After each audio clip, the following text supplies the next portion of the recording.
One man show হয়ে গেছে চলচ্চিত্রটা। এক সাকিব নির্ভর, ঈদের ছবি ছাড়া অন্য কোনো ছবি, সাকিবের ছবি ছাড়া অন্য কোনো ছবি ওই অর্থে অতটা চলছে না। মাঝে মাঝে দুই একটা হয়তো ক্লিক করছে অন্য শিল্পীদের ছবি।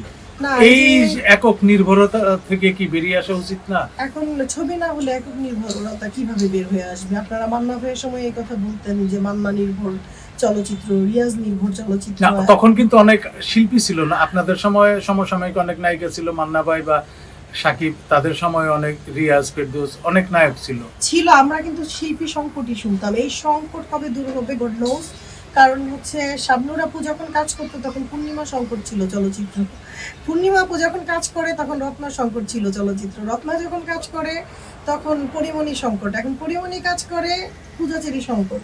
এই সংকট কোনোদিনও কাটবে না। শিল্পী আমরা বেকার হয়ে ঘরে জমতেছি, আর চলচ্চিত্র নাই। এখন ছবি সংকট নাকি শিল্পী সংকট, এটার আসলে বিচার বিবেচনা আপনারা ভালো বলতে পারেন। তার মানে ঘুরে ফিরে আপনি বলতে চাচ্ছেন যে এই ডিজিটালাইজেশনের কারণে অনেকটা সিনেমা হলের দর্শক কমে গেছে এই মোবাইল কেন্দ্রিক হয়ে যাওয়াতে। প্রতিটা শিল্পী যার যার জায়গায় কিন্তু দাঁড়ায় আছে। এখন আমি কিন্তু আর্ন করতেছি এখনো চলচ্চিত্রের একটা মাধ্যম দিয়ে। চলচ্চিত্রের মাধ্যম কি আমি যে সমস্ত ছবিতে জনপ্রিয় গান আছে ওগুলোর স্টেজ পারফরমেন্স করতেছি। আমি দেখা যাচ্ছে মফস্বলে যাচ্ছি, বিভিন্ন স্টেজে কাজ করতেছি, হ্যাঁ, কাজ করে আমি আর্ন করতেছি। এখনো আমাকে দিয়ে টিকিট সেল হচ্ছে, লোকজন আমাকে দেখতে আসতেছে, আমি দাঁড়ায় আছি। এখন সিনেমা কেন দাঁড়াচ্ছে না এটা আমি তো বলতে পারবো না।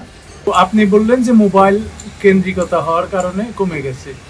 তো এই মোবাইল কেন্দ্রিকতার কিন্তু আরেকটা জিনিস দেখা যাচ্ছে যে অনেক শিল্পী, বিখ্যাত, প্রখ্যাত, অখ্যাত, কুখ্যাত অনেকেই এই যে ভাইরাল হওয়ার নেশায় পেয়ে বসেছে। অনেকেই অনেক কিছু বলে, পোশাকের দাম, কাপড়ের দাম, জুতার দাম, ঘড়ির দাম, নানানভাবে বিভিন্ন ড্রেস আপ গেট আপ নিয়ে নানান কথা। এইটাকে আপনি কিভাবে দেখেন, এই যে ভাইরাল হওয়ার এই নেশাটাকে?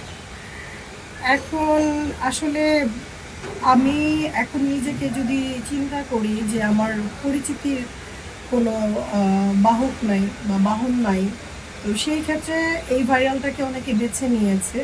কারণ আমরা চেষ্টা করেছি পজিটিভভাবে জনপ্রিয় হওয়ার। জনপ্রিয়তা, জনগণে চেনা আসলে দুইটা সুপার ডিফারেন্ট। জনগণ কিন্তু বাংলাদেশের কুখ্যাত সন্ত্রাসীকেও চিনে, বাংলাদেশের বিশিষ্ট ভদ্রলোককেও চিনে। এখন আমাকে কিভাবে চিনছে এটা না হয় এক প্রজন্ম আমি খুব ভোগ করছি। রাস্তায় গেলে বানরের মতন আমাকে চিড়িয়াখানার বানরের মতন সবাই দেখছে, এটা আমি ভোগ করছি। বাট যখন নেগেটিভভাবে ভাইরাল হচ্ছি, আমার সন্তানকে কিন্তু এটা পরবর্তী প্রজন্ম ভোগ করবে যে হাস্যকর একটা উপাদান ছিল তার মা বা তার বাবা। এই জিনিসগুলো সবাই যদি একটু খেয়াল রেখে চলেন, আসলে পেজে ফলোয়ার্স বা মিলিয়ন বিলিয়ন বাড়ানো এটা আমার মনে হয় ওয়ান টুর ব্যাপার।